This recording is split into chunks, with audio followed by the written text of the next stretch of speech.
With the new War Within expansion, there is obviously a large increase of systems and general features for the players to delve into. And in this list, we're going to discuss some of the best systems that you as the player should look forward to. We'll also be discussing how they'll work, so once the expansion is closer to rolling around, you can be more informed on your decisions and what to look forward to.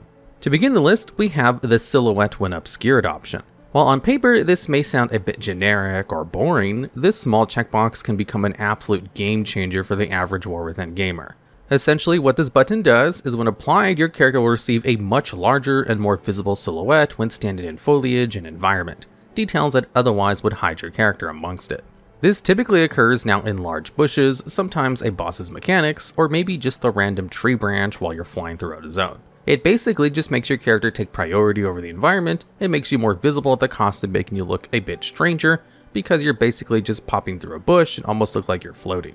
Nothing actually changes position-wise. It just gives you a much more cleaner indication of where you're standing, so you don't possibly lose track of where you are, or misunderstand where a mechanic is occurring because of pre-existing details on the ground. It's obviously a feature a player can live without, as it's something people have managed without for up to 18 years. And mostly only becomes useful within the open world of Azeroth, but there may yet to be a lot more niche uses for it that have yet to be seen. If you're unsure of how to enable or disable this option, you will need to open the options setting and locate the combat tab under the gameplay section. In this tab, you can find a checkbox named Show Silhouette when Obscured, thus making your character's frame appear more frequently when it can, when the game assumes your character is being hidden by foliage and mechanics alike. Accessibility-wise, it's a great addition and only serves as an absolute positive for those who may or may not have issues following the clutter on their screen at all times. And at number 9, we have the brand new Dracthyr Classes. If you were a fan of the Dracthyr race but weren't a major fan of the Evoker class as a whole, then this entry has perfect news for you. Shortly after the launch of the War Within expansion, Blizzard has promised that the Dracthyr race will have an increased amount of playable classes, no longer shackling them to the singular Evoker class. This does mean that the launch of the expansion will unfortunately not have this feature, but it can be expected very soon into its life that this will be given to players. It's mostly just when Blizzard refines and finishes the animation for a Dracthyr for now, but currently Blizzard has prioritized other areas. It can be expected the Dracthyr can, at minimum, be warriors, rogues, hunters, and priests. It starts to get a bit more finicky with the other classes like Death Knights and Druids due to lore reasons, and the large increase of art required for something like a Druid form. But it's not impossible. We may even get to see them as warlocks or shamans. We'll just have to wait and see. Be sure to let Blizzard know what you would like, especially for our Dracthyr friends, because it'll be here sooner than you think, despite the timeline given. And at number 8, we have the Brawlers Guild setting to return. Blizzard intends to bring the Brawlers Guild back into the light of WoW and wishes to make it more of an evergreen mode of the game during breaks and raid tiers. If you're unfamiliar with the Brawlers Guild, this game mode is basically a system where you can queue into a line of other players who are seeking to defeat various bosses. These bosses can only be fought solo and are designed as such, but are still able to be brought down by essentially any class and specialization because of the uniqueness. Except maybe a healer, as they probably don't do enough DPS for most of the fights anyways, unless you vastly outgear it. Killing these bosses will earn you a special reputation, and the more you move up, the harder the bosses become. In return, you'll be given the option of many different cosmetic rewards, such as transmogs, mounts, and pets. Just so long as you prove you're the best brawler in the pub, you can get these rewards. Now, typically, this system is held in seasons, and it used to return at least once every expansion to test the mettle of players. However, it's now been quite some time since the challenges have been reiterated, and thankfully Blizzard intends to bring back the system permanently throughout WoW's longevity. Unfortunately, Blizzard hasn't really given an exact timetable on when this feature will return, but it's still currently planned for the War Within. On top of this, it'll be brought back as a system to permanently stay and be reiterated upon many years to come, as Blizzard wishes for there to be more progression made by players, even if they only play for 15 to 20 minutes. Although because of the unsure date on when the Brawlers Guild will come back, we only have it at number 8, but hopefully it's much sooner than later. At number 7, we have Story Mode raiding. If you're very casual and end up playing maybe only once a week, if not even less, this raid is just for you to help keep track of the lore that takes place throughout the expansion. Not everyone is a lore nerd, but for those of you who are and are too busy to keep up with everything, this mode will keep you covered. Basically, Story Mode raids are difficulty even lower than LFR, but are purely meant to help tell you the narrative of the story occurring. They can be done completely solo if you wish, but you can also queue up with 9 other players to experience the story of the raid. This way, it allows players with accessibility issues to experience the raid at an even easier level than LFR, so players of every variety can enjoy the endgame of WoW in their own preferred method. Currently, this mode is reserved for the final wing of the new Nurubar Palace raid tier, where you face off against Queen Ansarek without needing the assistance of other players or even follower NPCs. This mode of raiding will likely not give the player any sort of gear, however, and is purely made for lore purposes. It's intended to be a one-time thing for players who've completed the open world story quests so they can better understand what is happening, but it can be revisited whenever a player may wish to do so also. Really, if you're just a super big casual or not even a fan of raiding and only enjoy Mythic Plus or PvP, but want to follow the lore, this mode will be for you, as it doesn't actually hinder or improve your character's abilities and just tells you the tale of Azj-Kahet and the raids to follow. And at number 6, we have the Earthen allied race. This brand new playable race comes to the player as another Dwarven reskin, although this time much more rock-based and actually slightly larger than their fleshy Dwarven counterparts. They'll be unlocked much easier than the previous allied races Blizzard has introduced, and all it requires is a full completion of every zone's quests, a far cry from the much larger guides players used to need as they were very reputation-based previously. Once unlocked, players will be given the choice to play as a hunter, mage, monk, paladin, priest, rogue, shaman, warlock, or warrior. Like any other new race, they come with a large set of new customizations that make them stand out much more than their regular dwarf cousins. Things like the colors of the gems that protrude from their skin, the type of rock they're made of, and a large variety of beards from both male and female body types. Of course, with a new race also comes new racial abilities. This can primarily be found in the Azerite Surge ability, the only empowered racial spell in the game thus far. Rank 1 will deal some fire damage, Rank 2 will heal allies, and Rank 3 will deal higher fire damage to the nearest health enemy in its frontal cone. They also do not require the ability to eat and are constantly under the well-fed buff from ingest minerals. This racial allows for the Earthen to select a variety of gems for them to eat and change their favored well-fed buff.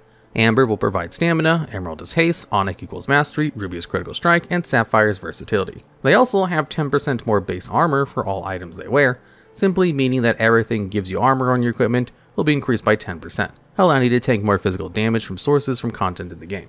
The Earthen will have their own heritage armor as well, as is the case for every allied race before them.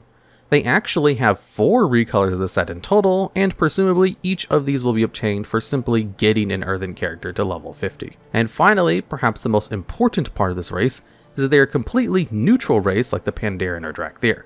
This means both Alliance and Horde will have full access to these rocky dwarfs, and you can see them posted amongst Orgrimmar and various other Horde cities as well. It might seem a little cursed to see such a long-standing Alliance race amongst the ranks of the Horde, but with this new era of WoW and cross-faction gaming, it's basically become a standard for players at this point. Regardless, despite them being Dwarf 3.0, they are a welcome race among the many to choose from in Azeroth. And at number 5, we have Skyriding. Formerly known as Dragon Riding, this new feature is to take over during the War Within. Essentially, it's the exact same system as Dragon Riding currently, but now it includes literally every single mount that can fly in the game. You also have the ability to turn on the regular flying that players are more accustomed to from the Burning Crusade expansion. This type of flying is basically just floating through the air and swimming without bounds as you desire, so the option is still there for your older mounts. Or if you just simply dislike Dragon Riding for any reason. The biggest thing about this change moving into War Within though, is that if a mount can fly, it can now participate in the Dragon Riding system we understand today. The corrupted Dreadwing from World of Draenor, it can now fly at incredibly fast speeds just like the others. The Bronze Drake from Wrath of Lich King you got a long time ago? Sure can. Even things like the Ny'alotha Allseer, a mount without traditional wings or even legs, has unique animations for it to soar through the skies at a fantastic pace. The only limitation to the system though, is that if a mount cannot fly, now it will not be able to with this system, unless Blizzard personally intervenes with the mount and allows it to fly, thus adding it to the Skyriding table. You can determine if a mount is able to fly with the system at any time through your Appearance Collection tab and locate it through Skyriding text beneath the mount's name.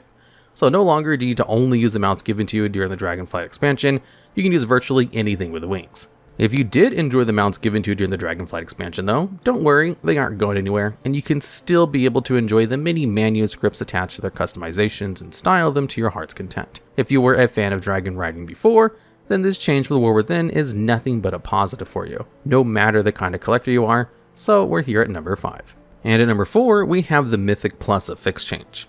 New dungeon changes usually mean new affixes, and the War Within honors this rule.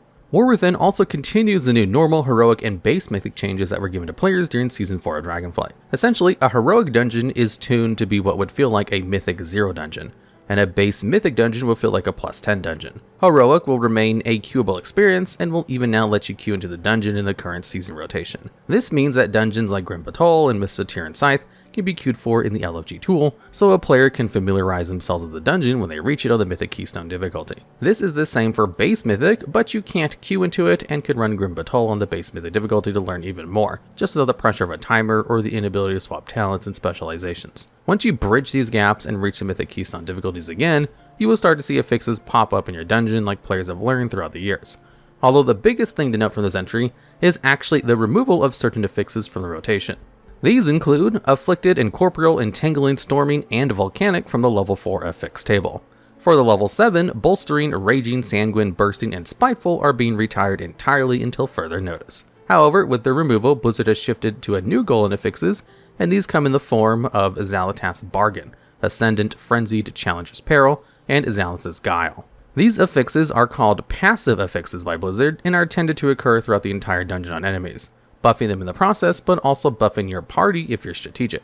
An example of this is the Ascendant Bargain affix. This will cause cosmic orbs to rain from the sky while in combat. They may potentially empower the enemies of the dungeon if they're struck, but if a player stands in it, instead they're buffed rather than the NPC. So it rewards careful positioning and quick thinking of your party members to prevent the wrong thing from getting empowered while making you, the player, much stronger. The Frenzied affix makes it so non-boss NPCs in the dungeon now enrage at 30% health or lower, and will increase their haste by 40%. In return though, they now take 20% more damage from all sources. Challenger's Peril becomes active every week, so long as your key is above level 7, and it now makes dying add 15 seconds to your Keystone's timer rather than 5.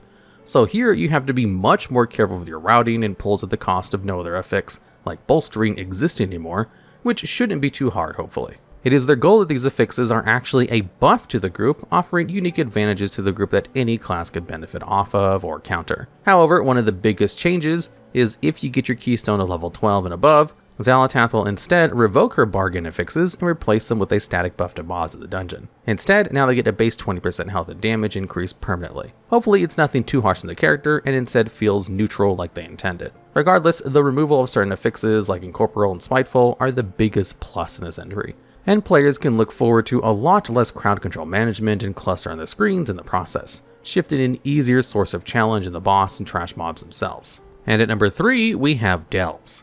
This is a 1 to 5 player scenario-like system that allows you to journey into special instances that exist out in the open world, loading screens not included. They are meant to just be walked into and the delve begins, unlike that of a raided dungeon, so this way it feels a lot more fluid and within the world of Azeroth.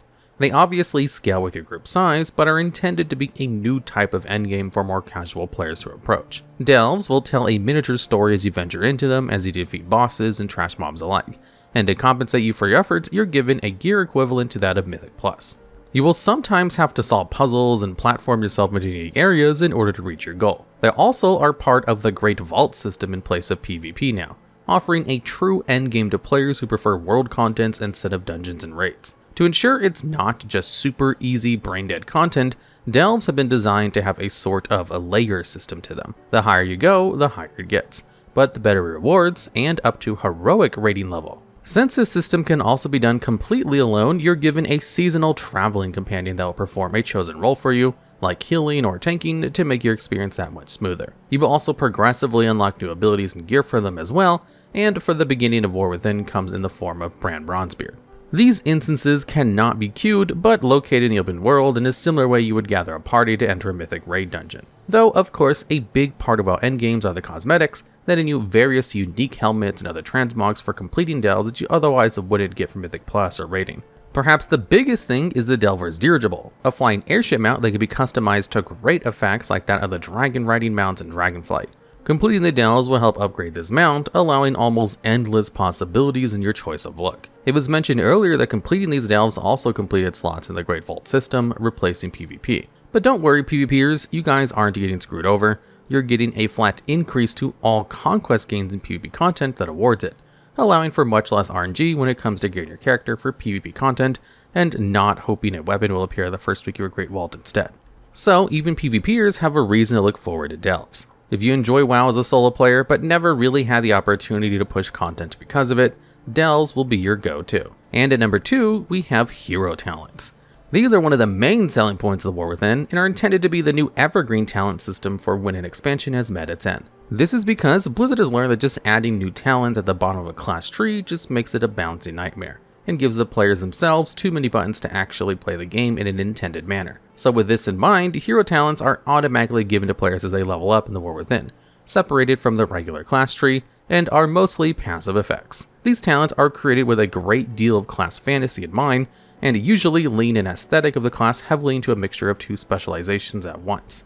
They are designed in such a way that they can be played by two different specs, but reward the same general effects. The only real choice in your hero talents are the choice nodes themselves, typically offering a different variety of damage or defensiveness, and what hero talent you actually want. An example of this for the Unholy DK is you cannot be both Sandlayan and Rider of the Apocalypse at the same time. As the name entails, Sandlayan Tree leans into the theme of vampires and leeching health from your enemies, and granting you a large amount of haste from the Bloodlust. Perhaps the most popular hero talent section is the Rider of the Apocalypse previously mentioned, allowing you to call upon the 4 Horsemen of the Apocalypse to aid you in combat and provide you with a variety of buffs in your throughput. It may sound like it's specifically designed for Unholy DKs, but it can also be played by Frost Death Knights, applying the exact same benefits as Unholy, but in the rotation of Frost instead. This is the case for every single spec in the game, including healers and tanks. So a Feral Druid can share more healer-like traits with the Wild Stalker selection that's designed with something like a Restoration Druid in mind. These will be a driving factor of class balance in the War Within and help provide completely new ways to play your class, and even bring some very great looking visuals alongside them. And completing this list at number 1, we have Warbands. This feature is perhaps the largest selling point of the War Within. It essentially is just account-wide everything, to put it simply. Your transmogs, mounts, gold, gear, reputations, and currency are all now shared throughout your entire account rather than just one character. This system also is a default option, so there's no grind or opt-in necessary. Just basically everything you do is now across your entire account. You can still play one solo character if you wish, of course, and there's no marked downside in it. This system just helps those who have hit the character creation limit and love playing alts for whatever reason it may be. You are given a war bank, which allows you to store many items across it for you to access at all times across your characters, gold included. It just makes transferring items a simpler process than trying to mail them everywhere, and even allows for soulbind items to be given to alt characters instead through a new tag system, warbound until equipped. This basically means that as long as you don't equip it, you can give it to any of your alt characters, and once it's equipped, it can no longer be sent around. Also, transmog farming. Were you doing a transmog of the Siege of Orgrimmar on a cloth character and the Tusk of Manaroth dropped? Well, don't worry, this system will automatically learn the appearance regardless of the fact that you're a cloth wearer, and now all of your played characters can use the transmog at will. All achievements will be made account-wide as well, so if you have something like Keystone Hero the Everbloom on one character for the teleport directly to Everbloom, you can now use it on every character you make. Currencies can also be moved. If you have too many Dragon Isle supplies, for example, you can instead give them to someone else on your account for absolutely zero downside. Reputations will also be included, but for now it will only start with Dragonflight and War Within reps, meaning that only they will be account-wide for now until Blizzard eventually gets to the other past expansions, as some of the other ones like the Scryers and the Eldar might be a bit harder to maneuver since you normally aren't meant to have both Exalted or Unfriendly at the same time. It doesn't matter what kind of player you are, this system will 100% benefit your playtime of the War Within and is the most favorable thing to look forward to. Gearing will be approached completely differently for alts, and your hard work will no longer need to be multiplied for that one niche piece of transmog on your Warlock when you main a Hunter. TLDR, everything is now account-wide, and you'll benefit heavily by default because of it. Alright, and this completes our list. Are there any incoming systems or features you know from War Within you wish to see them make this list? Maybe just a detail we missed that you discovered? Be sure to let your fellow players know down in the comments below, and any ideas you may have for a future video.